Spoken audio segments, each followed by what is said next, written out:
Arizona. Hope you're having a super fantastic sparkling day. Welcome to Porchlight Letters podcast number 2143, Trusting the Long Way. So this is part 5 in our redirection series. And sometimes, what's going on with my chair right now? It just feels weird. It feels like I'm not. Okay, there we go. Sorry, your chair just has to sit a certain way in order for you to be comfortable. So here we go. Sometimes the scenic route isn't a delay, it's the divine design. The long way around may feel inefficient, but it often offers the very experiences, relationships, and clarity we wouldn't have found any other way. We live in a culture. So why the long way feels hard is because we live in a culture that praises shortcuts and speeds. It truly does. Detours can feel like we're being pushed or forgotten. We second guess whether we're still on track. It's temporary to look for a quick fix instead of trusting the slow bloom. Yes. One thing I have noticed here living here in the US is that everything is fast. It's like you got drive-thrus, you got this, you got that. It's fast. It's got it. And when you try and slow down the pace, you get run over. I like to go at a slow pace. It's because here in the States you have the live to work philosophy, where everybody's come on, we've got to get going, we've got to get this done, we've got to get this done. Da, da, da, da, da, da. Whereas I come from a culture where we work to live. Yes, it's a very different concept. And when you're living to work, you're constantly, let's go, because you've got to get that stuff in because you're living to work. You've got to do this, you've got to do that, it's got to be done, da, da, da, da. There's all this tight timetable, it's got to be done quick, it's got to be done fast. Whereas, and when you're in a culture where you work to live, you do the amount of work that you need in order to live, and you've got time to play. You've got time to do things. So why the long way feels hard is we live in a culture that praises shortcuts. Oh, I've already done that, but sorry. It's got to be a Friday. Oh my goodness. It has been one of those days where it's definitely a Friday. I can't spell, I can't type, I can't talk right, I can't read right now. So now I got reading to the list. Okay, that's only on Fridays it happens. Okay, it does happen some other days of the week, but mostly on Fridays. So what the long way gives us so much that can help us as we go along our journey. We've got time to grow into who we're becoming. I remember a few weeks ago we did the talk on becoming. We've got wisdom that is gained through challenge, not convenience. So you have, when you're taking the long way, you have these roadblocks that'll come up, but you have the time to figure out how to get around them, through them, under them, over them. And you've got time to do that. And as you are figuring that out, you're gaining more wisdom. This works, that doesn't. If I do this, I get that. You gain that wisdom. You're stretching and you're growing. And when you stretch and grow, you are now ready for what's coming next. Yeah. When you go the long way, you're preparing for what's coming next in life, what's coming next down the road. Relationships, skills, and resilience, we didn't know we needed. We developed these relationship skills and resilience we didn't know we needed. When Brad was on his cancer journey, we met so many different people. We've got some people who we met back at the beginning who are lifelong friends. We've got some people we have met through the journey that he had with cancer, and they're now lifelong friends. We've got those that came in and left our lives, and that's okay because their time with us was in that time period. We've developed skills, we've developed resilience and things. And these were skills we didn't know we needed until we got to the point where we needed them. But because of what we had been through, we are not only able to prepare for what's coming next, we also are able to turn around and help those coming behind us in similar situations, which is really cool. To be able to take your experiences and talk about them with somebody else and you may be able to help them in their situation. And then you've got stories that stretch beyond the destination. Yeah, you'll have those long road areas those long stretch of areas where it goes beyond the destination. You're past it before you know it. And you're like, hang on, wasn't I supposed to stop it? No, you got to keep going forward. Keep moving forward. How to walk the long way with trust. And this is all going to go back to my little scene from Indiana Jones and the Last Crusader when he comes out of the cave into this huge cavern area where there's this great big drop below him. He's on this narrow ledge, and where he needs to go is on the other side is a light. And he's at the challenge where he has to take a step in faith. So he puts his leg up and drops it and lands on the path that he couldn't see because it was camouflaged into the wall of the cavern on the other side. It's really cool how they did that. So when you walk the long way with trust, you notice what's unfolding instead of obsessing over the outcome. It's trusting the process. You hear that every now and again. Divorce the results and trust the process. Or trust the process, divorce the results. It's the same thing. I might have got it back to front, but that's okay. So notice what's unfolding instead of obsessing over the outcome.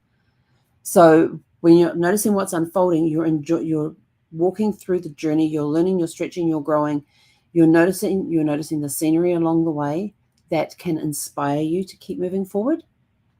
And if you're obsessing over the outcome and not letting it go, because you divorce the results and marry the process, divorce the results. So if you divorce those results, you stop looking at what is the obsessing about the outcome. Oh, I've got to get there. No, we've got to step back and we have to enjoy the walk along the way. Yes, there will be some tough times there. Yeah, maybe some tears. There may be some screaming. There may be some hitting of some pillows or punching some walls. Totally get that. Totally understand it. Resist comparing your pace to someone else's. Somebody may be on a similar path to you and they might be ahead of where you are, and you're sort of like, well, heck, I've been here longer. How did you get ahead of me? It doesn't matter. We all go at our own pace, and that is okay. And the only pace you need to worry about is yours. It doesn't matter if you're going along and you've been in a particular business for a certain amount of time and you've got the expertise and you've got the years of experience with it, and all of a sudden some young whippersnapper comes up and goes right past you, and you're like, how did they get to $10 million before I did? Stop comparing.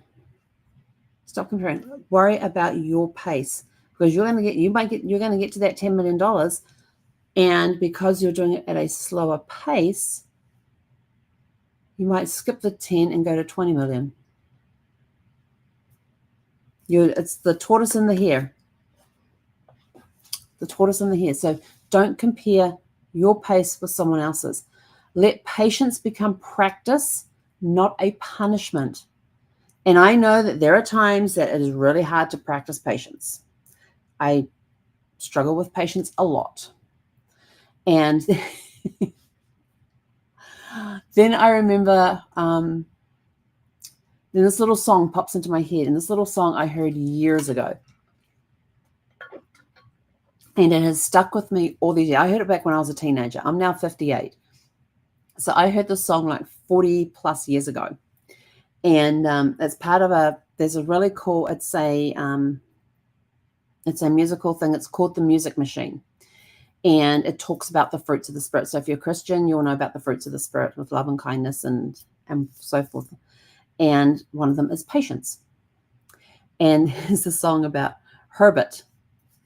Herbert wasn't very patient. Herbert was a snail. Yeah. And he was, and it goes, see if I can remember it now.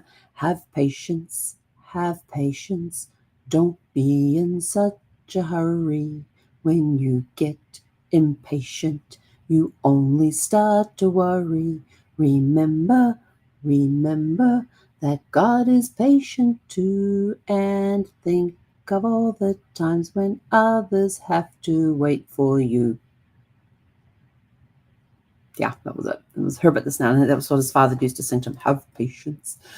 I remember saying, what did I do? I sent her CDs I sent down to my mum one time with the whole music machine on it. And I said, you remember this? And she played it for my nephews. And there was one time where one nephew was being very impatient. So the other one starts singing, have patience. So it's a good reminder to slow down, because there are times that others have to wait for you. But practice patience. It is not a punishment. Just practice it. A lot of good things come when you can practice that patience. And remember, detours don't delay your purpose, they deepen them. So as you are going along these detours, you are learning, you are growing, you are stretching. That is deepening what's going on in those, what you are experiencing is deepening. You're learning it, you're remembering it, you're overcoming the detours, you're getting around them, under them, over them, through them.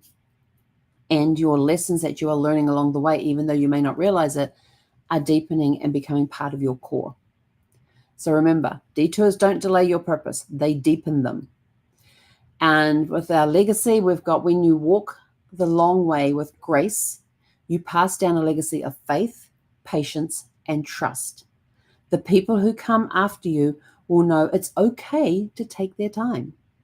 Your slow journey becomes their safe permission.